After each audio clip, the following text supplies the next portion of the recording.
तो दिल्ली और एनसीआर में लोग प्रॉपर्टी खरीदना ज्यादा पसंद कर रहे हैं। यूं कहें कि इन्वेस्टमेंट पर्पस के लिए यहां पर ज्यादा लोग प्रॉपर्टी खरीदते हैं। अगर हम कंपेयर करें मुंबई से, जैसे कि आर्थिक राजधानी कहा जाता है भारत की। फिलहाल दो खास मेहमान हमारे साथ मौजूद हैं, दोनों से हम चर्चा करेंगे। सबसे पहले हमारे साथ हैं Bhim Yadav ji, falcon reality developers हैं, बहुत बहुत स्वागत है। प्रदीप मिश्रा जी हैं जो रियल एस्टेट एनालिस्ट हैं, दोनों से हम चर्चा करेंगे। लेकिन उससे पहले हम आपको बता दें कि दिल्ली एनसीआर के रियल एस्टेट से अच्छी खबरें सुनाई देने लगी हैं।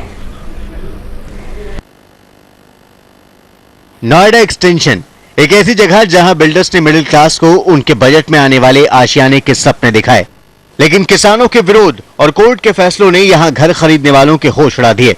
जो बैंक यहां घर खरीदने के लिए लोन दिया करते थे, उन्होंने भी अपना हाथ खींच लिया। लेकिन इलाहाबाद हाईकोर्ट का फैसला आने के बाद एक बार फिर से खरीदार नोएडा एक्सटेंशन का रुख करने लगे हैं। बैंक और फाइनेंस कंपनियां भी जल्दी ही यहां लोन देना शुरू कर देंगी।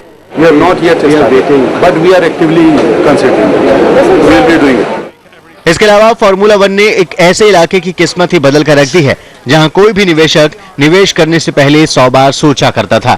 लेकिन फार्मूला 1 के सफल आयोजन ने इस इलाके की इमेज बदल दी है और अब पहले के मुकाबले ज्यादा निवेशक ग्रेटर नोएडा का रुख करने लगे हैं।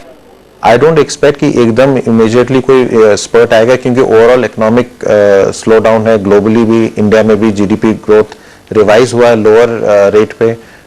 इस टाइम सेंटिमेंट ओवरऑल उतना अच्छा नहीं है इकोनॉमी का।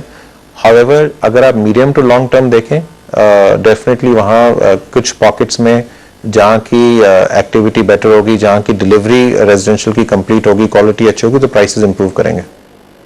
ये तो कुछ ऐसी खबरें हैं जिन्होंने घर खरीदने वालों और निवेशकों के चेहरों पर मुस्कान ला दी है।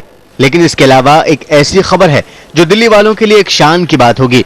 दुबई में बुर्ज खलीफा बनाने वाली कंपनी अरबटेक ने रहेजा डेवलपर्स के साथ हाथ मिलाया है।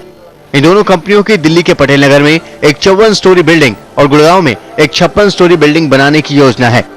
देखिए, अरबटेक के साथ हमारा टाइप हुआ है कि इंडिया में जो सब्सिक्वेंट कंस्ट्रक्शन है वो अरबटेक रहेजा एसपीवी कंपनी बनाई गई है और उस कंपनी के थ्रू जो है वो कंस्ट्रक्शन कॉन्ट्रैक्ट जो है वो इन कंपटीशन वो हमारे साथ भी होंगे। जो रहेजा जो है, रहेजा टेंडर देगा तो अरबटेक एसपीवी जो है वो उसमें कम्पीट करेगी, नंबर 1। नंबर 2, उसको प्रेफरेंशियल जैसे होता है, वी विल नेचुरली, बिकॉज ये हमारा बेबी क्रिएट किया हुआ है, तो प्रेफरेंशियल ट्रीटमेंट डेफिनेटली थोड़ा बहुत हम देंगे उनको। उसके अलावा मार्केट में भी अरबटेक रहेजा एसपीवी जो है वो दूसरे डेवलपर्स या इवन डीडीए या इवन और एजेंसीज जो है उन सब में वो अपने टेंडर्स देगी और उसमें सबके लिए कंस्ट्रक्शन करने के लिए ऑफर देगी ऑल ओवर इंडिया। हालांकि सुपरटेक पहले ही दिल्ली एनसीआर की सबसे ऊंची बिल्डिंग बनाने का ऐलान कर चुका है, लेकिन अब अरबटेक के इस ऐलान के बाद दिल्ली के बीचों बीच एक नायाब इमारत की उम्मीद की जा सकती है। ऋचा रावत के साथ शैलेश यादव, दिल्ली आज तक।